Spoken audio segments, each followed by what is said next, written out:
Reasonable గా ఆలోచించే వాళ్ళందరూ ఆలోచించాలని మనం చేస్తున్నా.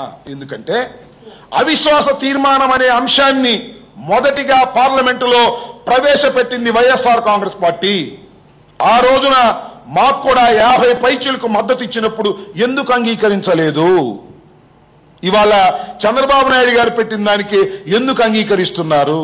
ఇది లాలూచి కుస్తీ కాదా అనే ప్రశ్నకు సమాధానం చంద్రబాబు నాయుడు గారు ఎన్డీఏ ప్రభుత్వం చెప్పాలి. This is the reason. మేము పోయినసారి పెట్టాం, పార్లమెంట్లోనే పెట్టాం. అప్పుడు మాకు 50 పైన మద్దతు ఇచ్చినటువంటి రాజకీయ పక్షాలు ఉన్నాయి. ఆ రోజుని యాక్సెప్ట్ చేయకోకుండా ఈ రోజుని యాక్సెప్ట్ చేయడానికి గల కారణాన్ని విశదీకరించవలసినటువంటి బాధ్యత ఎన్డీఏ ప్రభుత్వం మీద, చంద్రబాబు నాయుడు గారి మీద ఉన్నది. ఖచ్చితంగా ఇది లాలూచి కుస్తీ. దానికి ఉదాహరణ ఇందాక చెప్పాను.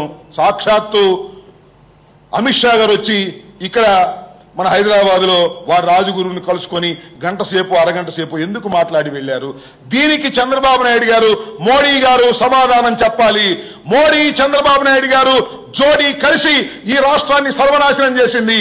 మళ్ళా కలిసి కుట్రలు చేసి మళ్ళా సర్వనాశనం చేసేటటువంటి పద్ధతుల్లోకి వెళుతున్నారని ఆందోళన చెందుతున్నది వైఎస్ఆర్ కాంగ్రెస్ పార్టీ.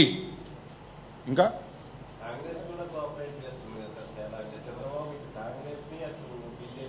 ఇందాక అదే చెప్పా, ఇటు కాంగ్రెస్ ని అటు బీజేపీని ఎవరితోనైనా కలిసిపోవడానికి సిద్ధపడేటటువంటి రాజకీయ నాయకుడు చంద్రబాబు నాయుడు గారు. ఆయనకి పాలసీలు లేవు, ఆయనకి సిద్ధాంతాలు లేవు. ఎక్కడుంటాయి సిద్ధాంతాలు? చంద్రబాబు నాయుడు గారు పెట్టిన రాజకీయ పార్టీ కాదు, ఎవరో ఎన్టీ రామారావు గారు పెట్టిన రాజకీయ పార్టీని లాక్కున్నటువంటి చంద్రబాబు నాయుడు గారికి సిద్ధాంతాలు ఏముంటాయి? ఎవరో చెప్పిన వాదన లాక్కుంటాడు. అవిశ్వాస తీర్మానం అని ఎవరో చెప్పిన వాదనని ఆయన లాక్కుని ఏదే అవిశ్వాస తీర్మానం అంటాడు. ప్రత్యేక హోదా ఎవరో దాన్ని బుధాన వేసుకొని బతికిస్తే దాన్ని తీసుకొని నాడంటాడు. ఇలా అప్పు తెచ్చుకునో లాక్కునో హైజాక్ చేసేటటువంటి పద్ధతే తప్ప ఆయనకి సొంత ఆలోచన ఉన్నట్టుగా నాకు ఎక్కడ కనపడటం లేదు. వాళ్ళ కాంగ్రెస్ పార్టీతో కలుస్తానంటాడు, భారతీయ జనతా పార్టీతో కలుస్తానంటాడు, ఇద్దరి మధ్యన బేరాలు పెట్టుకుంటాడు. ఏదో రకరకాలుగా చేసేటటువంటి వ్యక్తి చంద్రబాబు నాయుడు గారు. భవిష్యత్తులో అందరూ ఆయన్ని గుర్తిస్తారని నేను భావిస్తున్నాను, దొంగ అని గుర్తిస్తారని. ఇంకా థ్యాంక్ యూ. అన్నా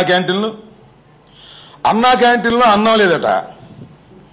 అన్నా క్యాంటీన్లో 38 లక్షలు పెట్టి కన్స్ట్రక్షన్ చేస్తున్నారట.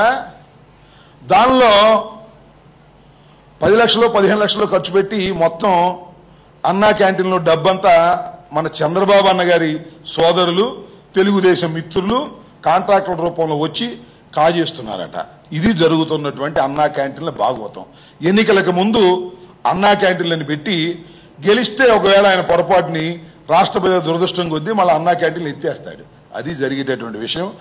అన్నా క్యాంటీన్లు కానీ మరి ఏ కార్యక్రమం చేసినా కూడా తెలుగుదేశం కార్యకర్తలకు మేపేటటువంటి కార్యక్రమం అంతే తప్ప పేదవాడికి భోజనం పెట్టాలని, 5 రూపాయలకి భోజనం ఇవ్వాలని ఆకాంక్ష లేదు ఆయనకి. ఆ పేరుతో తెలుగుదేశం కార్యకర్తలకు దోచిపెట్టాలనేటువంటి దృక్పథంతో చంద్రబాబు నాయుడు గారి పరిపాలన సాగుతున్నదని చెప్పడానికి తాజా ఉదాహరణ అన్నా క్యాంటీన్లు. అన్నా క్యాంటీన్లకి విస్తృతంగా డబ్బులు ఖర్చు పెట్టడం, కావాల్సిన దానికన్నా ఎక్కువ ఖర్చు పెట్టడం.